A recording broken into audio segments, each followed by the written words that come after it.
Hey y'all, welcome to Cultivate, where we have been talking about community and the practices around building healthy and strong, long-lasting relationships that God has designed us for. Absolutely. And so last week we talked about community and these lasting relationships that actually have to be intentionally cultivated, Yes. that you can't just hope that they will become what you desire relationships to be, but you got to think about it. You got to invest in it.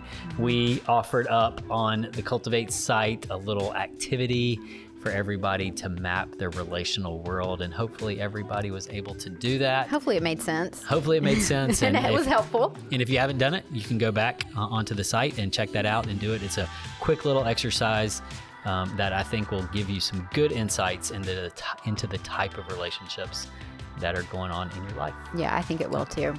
But this week we want to talk about the practice of celebration, Yes. which is a fun topic, and how it can help grow and strengthen our relationships, and I think also help us keep our heart in a healthy place in our relationships.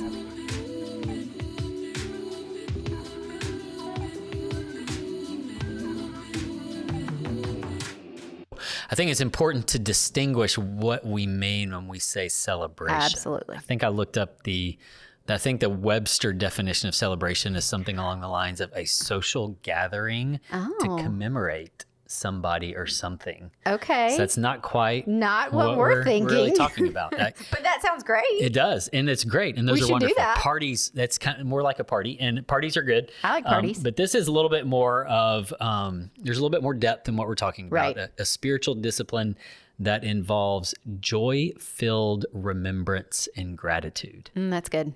Yeah, so it's really connecting either what you have experienced in life or what you have in life or what someone else has experienced or has, connecting it to God, to his goodness, and to his faithfulness. Yes, I really like that. Are there places in Scripture that we might see this? Yes. So celebration is actually sprinkled all through the life of Jesus. It's actually sprinkled all through Scripture, but we'll just focus here on the life of Jesus. You consider a guy who did his first miracle at a wedding. Yes. And that wasn't by accident. He loved parties. He loved parties. He was accused by the religious people of being a drunkard and a partier. Yes, he was. So we know that he liked to be in these liked gatherings to have fun. where celebration was happening. And in the Jewish community, these weren't just parties. Right. These were actually spiritual events where people were connecting, whether it was a wedding or whether it was good to a remember. feast. There's 7 big feasts in the Old Testament, and those were all like Yahweh sanctioned parties for the Jewish people that could be, as long as a week long. Wow. So what I hear is God likes parties. God likes parties. Basically. I think so. And then you see this in the teaching of Jesus. Luke 15 is one clear place where we see the lost sheep, the lost coin, the lost son, and every one of those stories culminates in rejoicing in heaven. And then we know that all of life is going to culminate with a wedding feast when we are forever connected to Jesus, face to face, person to person. So. That sounds great. Mm-hmm. So it is a party, but also more than a party. Yep. Yes. Celebration is also more than just a good party, even though we all like a good party. Yes. It's also a practice. It can be a spiritual discipline, which is what we're wanting to talk about today, because we know that if it's integrated in our lives intentionally, not just party planning, but intentionally into relationships, into our hearts, then it really can help us cultivate gratitude and healthy relationships and just stir joy in our own hearts, but also with the people around us. So how do we do this? Right. So I think before we learn how to do it, it's important to think about why we probably don't. Oh, that's good. Unfortunately, yeah, let's start there. Like Christians probably are the worst in many ways at celebrating. I think sometimes it's because we feel like our spirituality needs to be really somber and really serious. Yeah. Maybe because we carry heavy things in our hearts.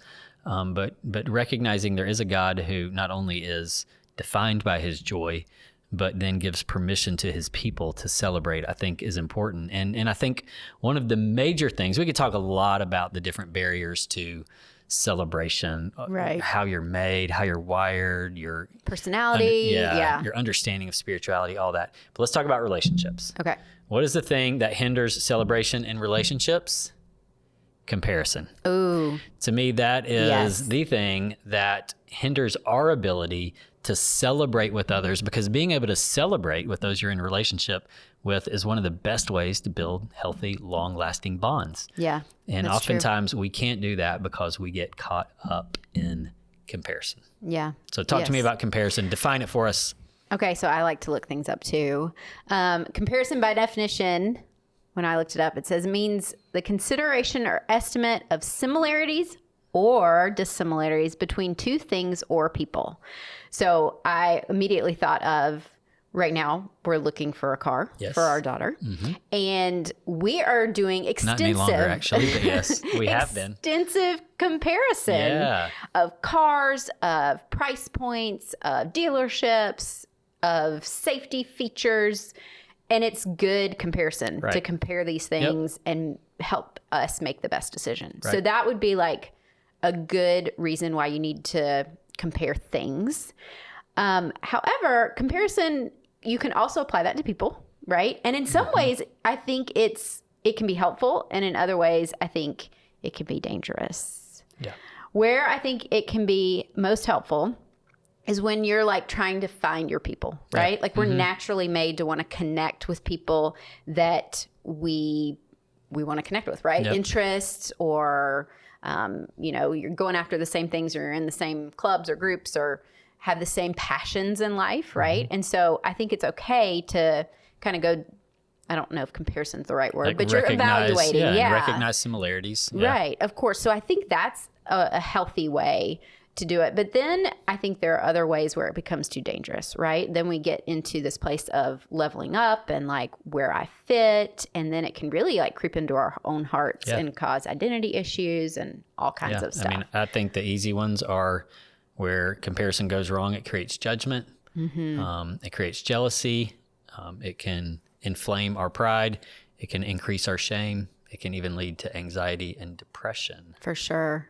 I definitely think we see this the most since the increase of online presence, right? Yeah. I feel this. Yeah. I don't know if anyone else feels Absolutely. this. Yeah. But I think all of those that you just named are things that, because we're so aware of what's happening beyond our just little small circles, here's what I think. I don't know that we were even created to take in all the information of the world and people beyond even our small circles. And what happens when we start taking all that in is I think it starts to stir these things in us of, well, I'm not on this same level as this person, or look at what they're doing and accomplishing, or look at the things that they have. And it just really, I think it stirs things in our hearts that we weren't meant to carry or even have, right? Absolutely, yeah. And I think that seeing that constantly in our face and in our hands, we have access to the whole world in our hands, and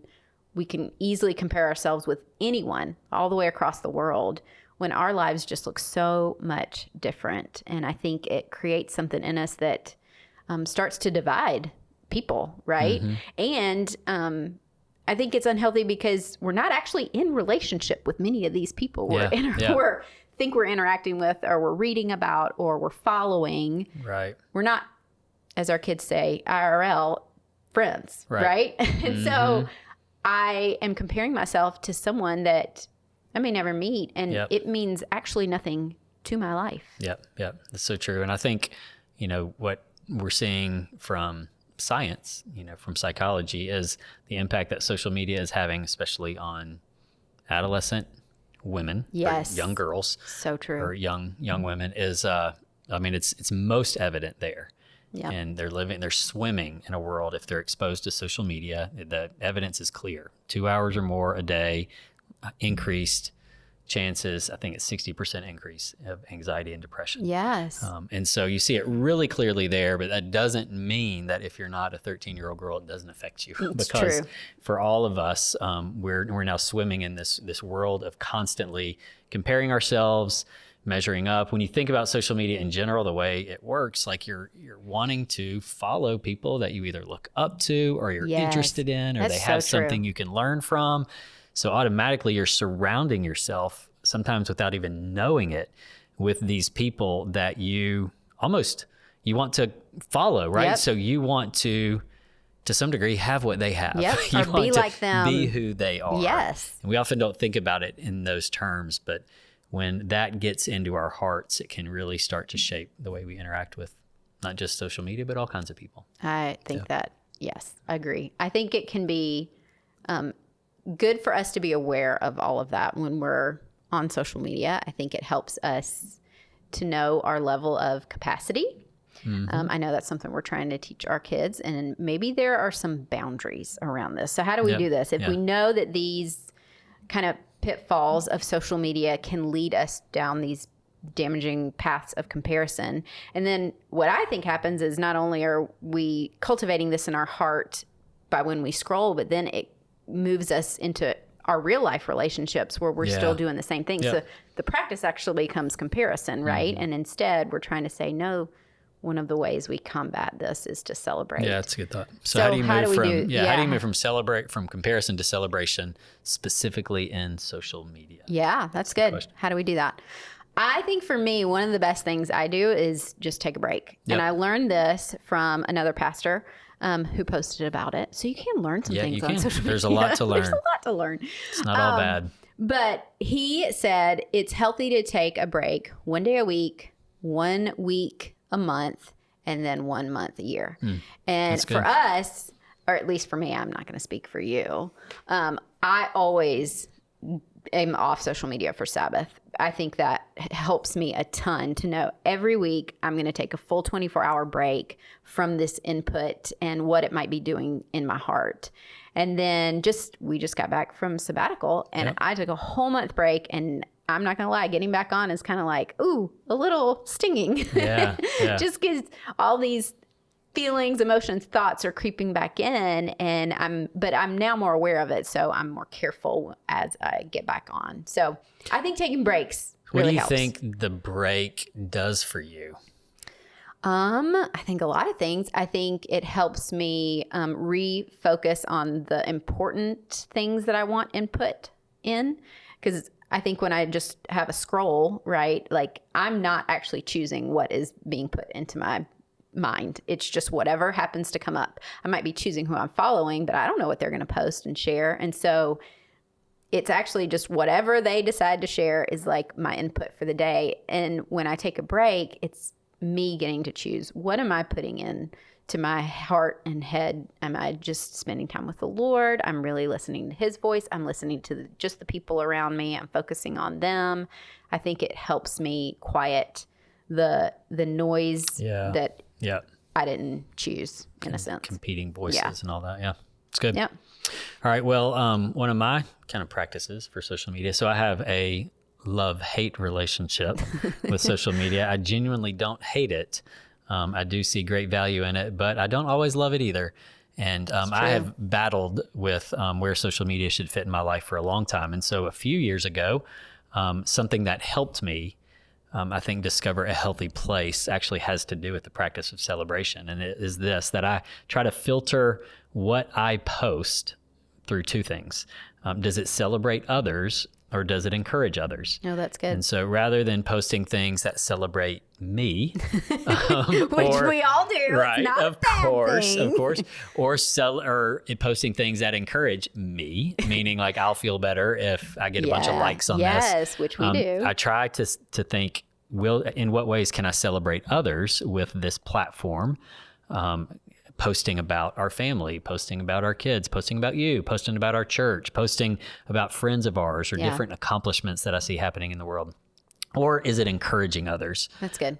Is what I am. I love a friend of mine, Blake, who'd say, who always asks the question, does it add value? Yeah. Are the things that I'm saying adding value to the space? That's good. Or are they just trying to add value to me? And so I've found that if I can kind of filter what I'm using social media for as a place to encourage others or celebrate others, it's actually taught me how to actually get better at celebrating. Yeah. Get better at seeing the good in the world, seeing the good in what's happening in other people's lives, and being able to post about it, announce it, congratulate, and celebrate it. I think that's good. And it just gets you doing that even in the social media space. And you find yourself actually, I think, then doing it in IRL, doing it IRL. Do you say in IRL or just doing it IRL? IRL, in real life. And so you find yourself doing it with your actual face-to-face relationships as well. So that's the whole point of the practice, right? If you're doing it in one space, hopefully it bleeds into other areas of your life. So if you're practicing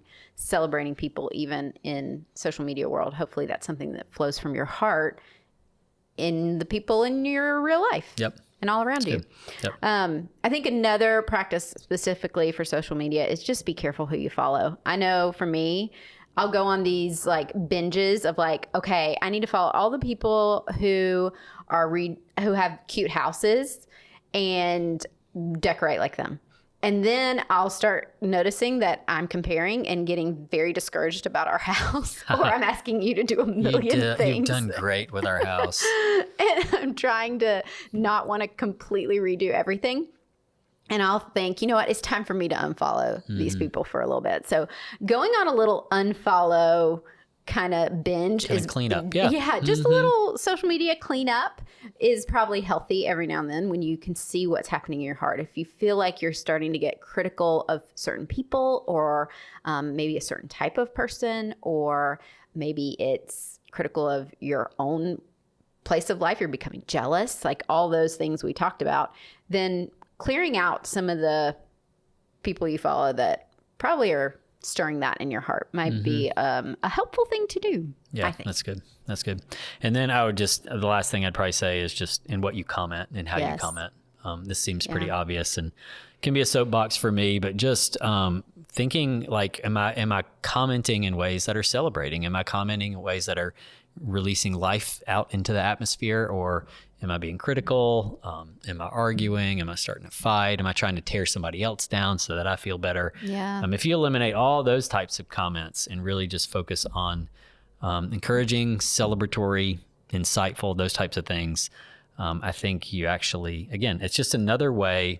The social media space is a great place to practice celebration, right? Because it so goes against it. And if you can do that, I think you'll find it a lot easier to do it in your day-to-day relationships and the way that you talk to people and actually respond to what's going on in their life. I think it helps. I think a good real life example is like you see your friend and they talk about their promotion they just got at work, and you haven't gotten one in a while, maybe.